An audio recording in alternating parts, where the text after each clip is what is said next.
Chapter 21. Thoughts, Feelings, and Emotions. Mechanisms underlying thoughts, feelings, and emotions create mental states that have profound impact in shaping our lives. They are all interconnected with perceptions, moods, and desires and can influence one another in complex ways. Even though understanding and managing them can significantly improve the quality of our lives, science is nowhere close to understanding how their underlying mechanisms work. This chapter not only gives a detailed explanation of how such mechanisms work, but how they are interconnected with each other. Putting it differently, it not only reveals how perceptions are formed, but how feelings emerge from perceptions, how thoughts emerge from feelings, how emotions emerge from thoughts and feelings, how desires are formed, and how all of them contribute to the mood of a person. Mental perceptions. According to the model, mental perceptions are formed in the same way we form sensory perceptions explained in the previous chapter. Following is the first ever explanation of how mental perceptions are processed by the brain. Mental perceptions are processed in the same way as sensory perceptions explained in the sensory perception flowchart earlier, where the sensory information of ongoing interactions is replaced by higher-level mental experiences and states that produce them.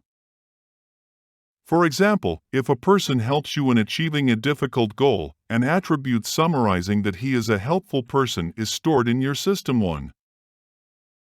When you meet him again, your System 1, that is, your non-conscious self, recalls and processes it, the result of which is sent to your System 2, that is, your conscious self, which makes you perceive him as a helpful person. The perception that he is a helpful person is received by your System 2, that is, yourself, not in the form of a thought, but in the form of a feeling. As feelings play a central role in our daily lives, we are influenced by them all the time, yet we do not know much about them. Even science does not explain the nature of feelings and how they emerge.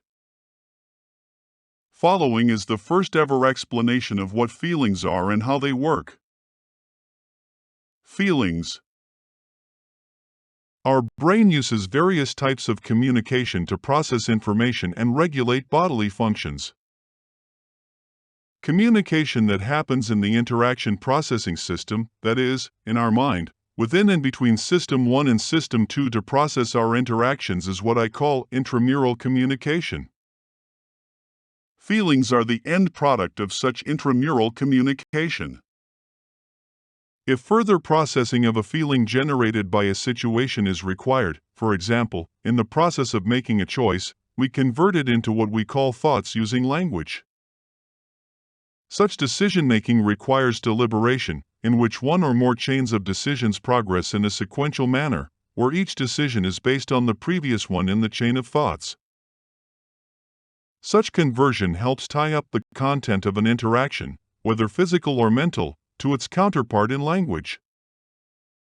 For example, while choosing between wearing a red dress or a black dress, you do not have to convert your choice into language, that is, by saying to yourself, "I'll wear black."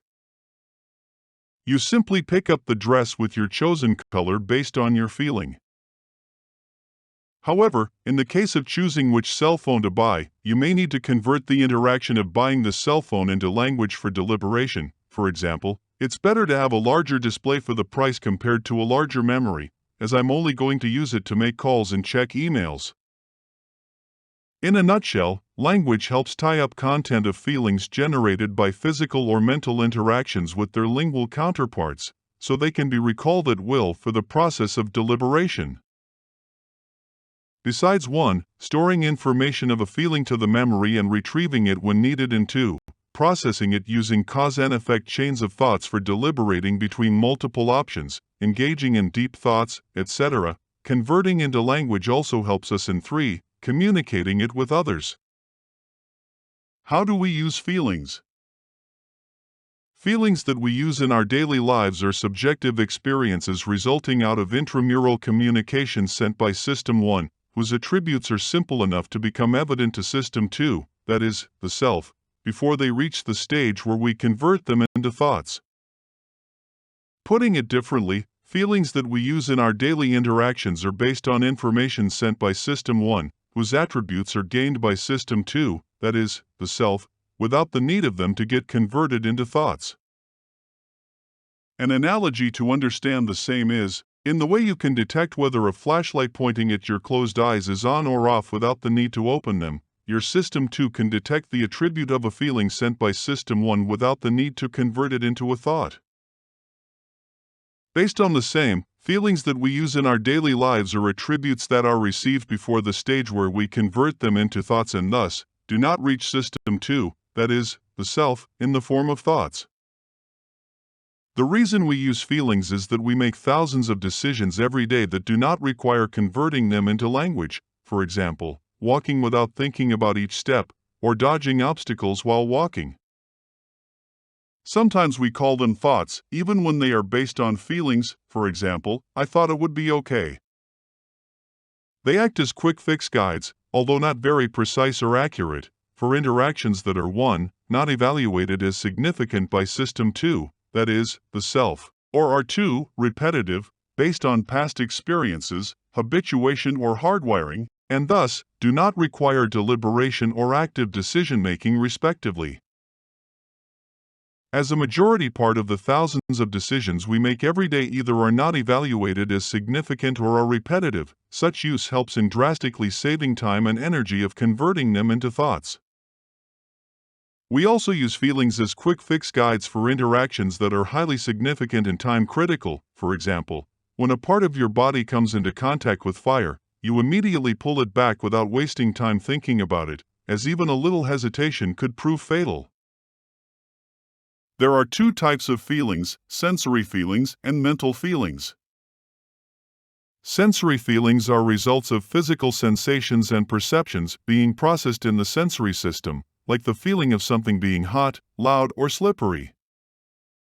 Mental feelings are results of mental perceptions being processed in the brain, like the feeling of being safe, happy, or angry. As animals do not have highly evolved language like humans, sensory and mental feelings are used by them as the core means to process their interactions. Putting it differently, a major part of attention, judgments, decisions, behavior, actions, etc. of animals are driven by their feelings. Without language, the inability to convert feelings into language for the purpose of deliberation is the core reason why intelligence of animals, even those that share a high percentage of their DNA with humans, is nowhere close to human intelligence. That makes language the core factor behind the intelligence of mankind. As sensory feelings are a result of processing sensations and perceptions resulting out of physical interactions, one can deal with them by modifying how one interacts physically. But as mental feelings are a result of mental perceptions being processed in the brain and as feelings are not in the form of thoughts, one cannot deal with them using language, in the way one controls his thoughts using language. For the same reason, it is not possible to avoid mental feelings we receive on an ongoing basis.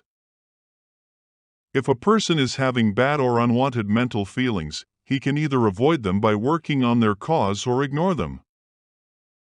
To obscure themselves from bad or unwanted mental feelings, some people become addicted to alcohol, the basis of which is revealed for the very first time in the following explanation. Alcohol addiction.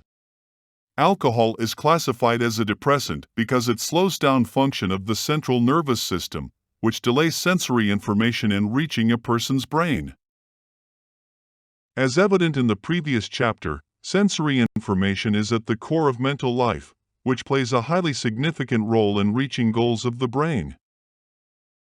Based on such significance, after consistently receiving it in the same manner since birth, when the consumption of alcohol delays sensory information in reaching the brain, System 1 aborts all its ongoing communication with System 2, that is, the self, so it can attend and evaluate such delay, as it is an unusual event of high significance for System 1, which it is not programmed for. As feelings are a part of such communication, that is, communication aborted by System 1, the same results in saving the person from having such bad or unwanted feelings. Mechanism of emotions. As our lives are constantly influenced by emotions, we deal with them all the time. Not knowing what they are and how they work makes it difficult for us to control our interactions, which shape our lives. Even science does not explain how the mechanism of emotions works. Reacting to an emotion without understanding its purpose is as unintelligent as the horse who starts running on being kicked. According to the DOS model, emotions are designed to help you optimize your interactions on an ongoing basis by the process of natural selection. Even though there is no such thing as negative or positive emotions, the reason many classify them as negative and positive is because they lack the understanding of what emotions are and what their purpose is. For example, many consider anger to be a negative emotion, but when used in the right situation at the right time, it is the only tool that can provide a desired outcome. It is, for example, the only appropriate tool one can use on a child who is adamant about not attending the school. If you use it in the wrong place, at the wrong time or in the wrong strength, it is your lack of understanding of how to use it that is to be blamed, not the emotion, which is just a tool. Once you understand the logic behind the mechanism of emotions, you will realize that the best way to optimize your life is when dealing with them in situations they are designed for by the process of natural selection. Following is the first ever fully causal explanation of what emotions are and how they work. We interact with the world using our thought processes, which are based on chains of cause-and-effect thinking and serial processing environment. In the serial processing environment, it becomes cumbersome to modify such cause-and-effect-based thought processes to suit the dynamically changing situations of our ongoing interactions.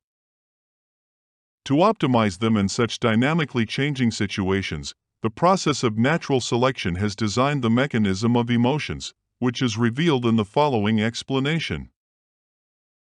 If, based on past experiences, habituation or hardwiring, any significant information related to the dynamically changing situation of your ongoing interaction either exists in your System 1 memory or becomes available to it, it uses its parallel processing capability to detect it and process it with such information in order to evaluate the situation, and comes up with an attribute, which is sent to your System 2 in the form of a feeling, prompting it to take action. The attribute selected by your System 1, which is non-conscious, based on such evaluation is what we call emotion, which is used by your System 2, that is, your conscious self, as a guide to modify your ongoing interaction in order to optimize it. As an example, imagine yourself, that is, your System 2, engrossed in watching a movie in a theater and there is a burning smell coming from somewhere. Your System 1 uses its parallel processing capability to detect it and comes up with the emotion of fear, as burning smell symbolizes danger and destruction that can be caused by fire, the attribute of which is sent to your System 2, which is received by it as a feeling, prompting it to take appropriate action. Without the detection of System 1, it was highly unlikely for your System 2, that is, yourself, which was engrossed in watching the movie, that is, engaged in the chain of cause-and-effect thoughts while watching the movie, to realize that there was something burning, as it is a serial processor which cannot multitask. This way, even when it cannot multitask, System 2 can reap the benefits of multitasking using the parallel processing capability of System 1. Different emotions use different attributes to optimize your interactions in different ways. For example, while encountering an unexpected or unusual situation, based on its significance to you, the attribute of emotion surprise guides your System 2 to re-evaluate it. Or, while interacting in a situation that is good for you, the attribute of emotion happiness guides your System 2 to promote it. In the DOS model language, the reason you become happy in a situation that is good for you is that, based on your past experiences, your brain is programmed by the process of natural selection to promote it. However, how each emotion influences your thoughts and actions is not fixed, but is based on multiple factors like your understanding of various situations, your beliefs about them, your confidence levels, etc. For example, depending on the person or situation, the emotion of fear may guide his System 2 to either identify its source, look for solutions, reach out for support, some of them or all of them. System 1 also 1 makes behavioral, physiological or other changes that are required to optimize the situation, and 2, if found socially beneficial by the optimizing aspect of natural selection, makes others aware, often habitually, of the attribute of emotion that is applied through expressions and gestures. Such attributes are the basis of expressions and gestures used in emoticons.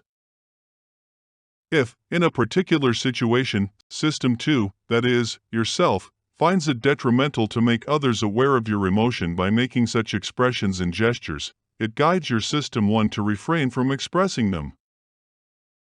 However, System 1 can override such guidance 1, when the situation is intense, or 2, when System 2 is weak, which is when a person finds it difficult to hide his emotions due to lack of System 2 control, that is, self-control. As emotions use feelings as a vehicle to reach System 2, that is, the self, they are also not in the form of thoughts, but once they are created by System 1, they can be converted into thoughts using language. That reveals the crucial difference between feelings and emotions, which are often used interchangeably by many. As they are generated by the non-conscious System 1, science is unable to decode how emotions are generated, even when they play a central role in lives of each and every one of the 7.9 billion people living in the world today. Motorcycle analogy for emotions.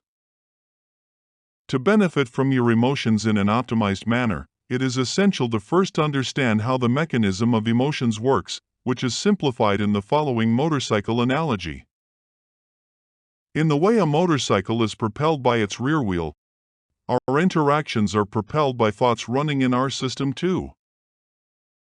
In the way rear wheel rotates in a fixed position and thus cannot steer the motorcycle into a different direction, our System 2 cannot steer our interactions driven by the serial processing of cause and effect chains of our thoughts into a different direction. In the way front wheel of the motorcycle helps us steer it using the handlebar to stay on the dynamically changing directions of a road, our emotions help us steer our thoughts using parallel processing capability of System 1 to stay on the road, which is the path defined by the dynamically changing situations of our ongoing interactions. In a nutshell, emotion is the corrective motion we make to maintain our position in the center of the path of our dynamically changing situations. With emotions steering our lives this way, the more we manage to stay in the center of the road, the happier we are and vice versa, which is the first ever fully causal scientific explanation of what happiness is. It also confirms the widely popular quote, "Happiness is a journey, not a destination." In the DOS model language, happiness is a journey towards the center of our dynamically changing path, which represents our dynamically changing situations, and not a destination, which implies a fixed position. What are moods? Science finds it difficult to clearly explain what moods are because of their complexity, subjective nature, and intricate interactions between psychological and environmental factors. All science knows is that moods are prolonged emotional states that influence how we feel, think, and behave and can last for hours, days, or weeks. Following is the first ever fully causal scientific explanation of what moods are and how they work. Continuing with the motorcycle analogy of emotions, moods are defined by two dimensions: your position on the path defined by the dynamically changing situations of your ongoing interactions and your strength to be in that position. Position and strength. With continuously changing situations of your ongoing interactions, your mood is based on your evaluation of your current distance resulting out of such interactions from the center of the path. The closer it is to the center of the path, the happier your mood is. The farther it is from the center of the path, the sadder your mood is. The strength of your mood is based on your strength to be in such position. The same translates to the higher the strength of your happy mood, the higher strength it needs for it to change into sad mood and vice versa. What are desires? Like emotions and moods, desires are also complex, subjective, and context-based. Without the understanding of mechanisms that drive them, it is difficult for science to explain what they are. Following explanation reveals what they are and how they work based on what I call formula of desire revealed by the model. According to the model, the mechanism of desire makes sure our physical and mental needs are fulfilled based on their significance to us. For example, electricity is important for our daily lives, but as it is always available, we do not pay much attention to it. However, in the event of a power outage, we quickly realize our dependence on it and strongly desire for its immediate restoration. Following is the first ever explanation of the mechanism of desire. Desire of something can be derived by comparing its relation to the availability and the importance of that thing. Let's take desire as the force of effort to be made, availability as a real-world variable, and importance as the effort required based on its significance. Based on the same, following is the formula of desire. High importance, with low availability, results into high desire. For example, if the importance of something is high, but its availability is low, the desire for it becomes high. Which translates to, as money is important for living a luxurious life, and as I don't have it, its availability to me is low, and therefore, my desire for it is high. The model reveals various other formulas to make it easy for you to understand how desire, importance, and availability interact with each other to shape your subjective experiences and mental states, translations of which match your real-life situations, as follows. 1. High importance, with high availability, results into low desire. For example, if both the importance and the availability of something are high, the desire for it becomes low. Which translates to, even when the importance of water is high for my survival, its availability is high and thus, my desire for it is low. However, in a desert scenario, even when the importance of water remains the same for me, its availability becomes low and thus, my desire for it becomes high. This example demonstrates the mathematically extrapolative nature of such formulas. 2. High desire, with low availability, results into high importance. For example, if the desire of something is high, but its availability is low, its importance becomes high. Which translates to, as my desire to buy the limited edition pen is high, but its availability is low, the importance for me to buy it becomes high. 3. High availability, with low desire, results into low importance. For example, if the availability of something is high, but the desire for it is low, its importance becomes low. Which translates to, even when the availability of books is high in the library, my desire for reading books is low and thus, it is not important for me to go there.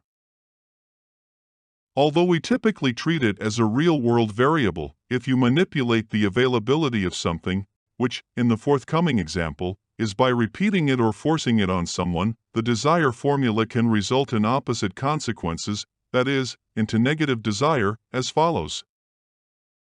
4. Low importance, with high availability, results into low desire. For example, if the importance of something is low, but its availability is high, the desire for it becomes low. Which translates to, when a student does not see studying as important, but his availability to study becomes high due to the teacher's pressure, his desire to study becomes low. The more the availability, the less his desire. With enough pressure from the teacher, his desire to study can decline to such levels, that is, into negative desire, that he may not study in the future, even if he comes to recognize the importance of studying. Conversely, when a person gives you the freedom to do whatever you desire, you start liking that person, as he becomes important for you. As desires are generated in the form of mental feelings, and as explained earlier, we cannot control the generation of our mental feelings, we cannot control the generation of our desires, but we can either modify our thoughts and beliefs that generate them or control how to respond to them. Using desire as a tool. Wearing clothes has been an essential aspect of our lives, which serves multiple purposes. We wear them for protection, modesty, comfort, social status, and cultural expression. They shield us from weather, injuries, and harmful elements. Keep our bodies clean and protect us from germs and dirt. Help us regulate our body temperature and provide us comfort. Help us reflect our personality, culture, profession, and social status. And help us cover our body according to cultural and social norms. Although we wear them for such multiple reasons, they are all secondary reasons. The primary reason we wear clothes, which is the evolutionary reason connected to the process of natural selection, is not known, even to science. In spite of that, most people in the world diligently adhere to the practice of wearing clothes. In fact, we have taken the practice of wearing clothes so seriously that we have the word nudity for being without clothes, but not a single word for the state of being clothed. Following is the first ever explanation that reveals the core reason why we wear clothes.